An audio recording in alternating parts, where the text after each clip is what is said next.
పూజా హెగ్డే బాలీవుడ్‌లో 'సర్కస్' అన్న మూవీ చేసింది. ఆ మూవీ ఫ్లాప్ అయిపోయింది. ఆ తర్వాత సల్మాన్ ఖాన్‌తో 'కిసీ కా భాయ్ కిసీ కా జాన్' అన్న మూవీ చేసింది. ఆ మూవీ ఫ్లాప్ అయిపోయింది. దీంతో పూజా హెగ్డే కొంచెం గ్యాప్ తీసుకుంది. చాలా గ్యాప్ తీసుకున్న తర్వాత పూజా హెగ్డే షాహిద్ కపూర్‌తో 'దేవా' అన్న వెబ్ సిరీస్ చేస్తోంది. ఆ మూవీ తర్వాత తమిళ్‌లో సూర్యతో 'రెట్రో' అన్న మూవీ చేయబోతున్నారు.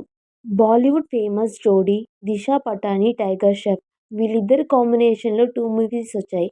అయితే వీళ్ళిద్దరూ సీక్రెట్‌గా డేటింగ్ చేస్తున్నారు అని, త్వరలోనే పెళ్లి చేసుకుంటారు అని బాలీవుడ్ మీడియాలో టాక్ వస్తోంది.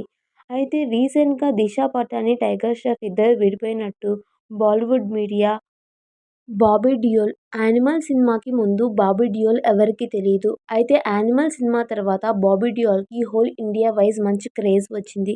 ఆ మూవీ తర్వాత తమిళ్‌లో 'కంగువా' మూవీలో ఛాన్స్ వచ్చింది. 'కంగువా' మూవీ అంతగా హిట్ కాకపోయినా బాబీ డియోల్‌కి మంచి మార్క్స్ వచ్చాయి. ఇప్పుడు బాబీ డియోల్ తెలుగులో మూవీ చేస్తున్నారు. బాలకృష్ణ అప్కమింగ్ ఫిల్మ్ అయిన 'డగ్గు మహారాజా' అన్న మూవీలో బాబీ డియోల్ యాక్ట్ చేయబోతున్నారు.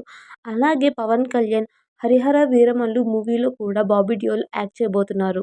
'బలగం' మూవీ డైరెక్టర్ అయిన వేణు, డైరెక్టర్ దిల్ రాజు వీళ్ళిద్దరి కాంబినేషన్‌లో 'ఎల్లమ్మ' అన్న మూవీ రాబోతోంది. ఈ మూవీలో హీరోగా నితిన్ యాక్ట్ చేస్తుంటే, హీరోయిన్‌గా సాయి పల్లవి యాక్ట్ చేస్తున్నారు. ఈ మూవీలో ఎల్లమ్మ క్యారెక్టర్‌లో సాయి పల్లవి గారు కనిపిస్తారా అని child artist Ritvik, Rajinikanth 'Jailer' మూవీలో రజనీకాంత్‌కి మనవడుగా యాక్ట్ చేశారు. ఆ మూవీ సూపర్ హిట్ అయింది. అలాగే 'ఓ2', 'సర్దార్', 800, 'లక్కీ భాస్కర్' మూవీతో ఫుల్ క్రేజ్ తెచ్చుకున్నాడు. అంతేకాకుండా కొన్ని కమర్షియల్ యాడ్స్ కూడా చేస్తున్నాడు. అప్పుడప్పుడు చైల్డ్ ఆర్టిస్ట్ రిత్విక్‌ని చూస్తే 'ఛోటా ప్యాకెట్ బడా ధమాకా' అని అనిపిస్తుంది. అతను కమర్షియల్ యాడ్స్, మూవీస్‌ని కూడా హ్యాండిల్ చేస్తున్నాడు.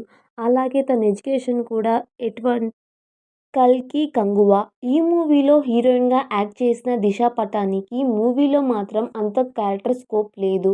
ఈ మూవీస్‌లో మాత్రం దిశా పటాని ఏమంటే ఏమని మాత్రమే ఉంది. అయితే ఈ మూవీ పార్ట్ 2స్ రాబోతున్నాయి.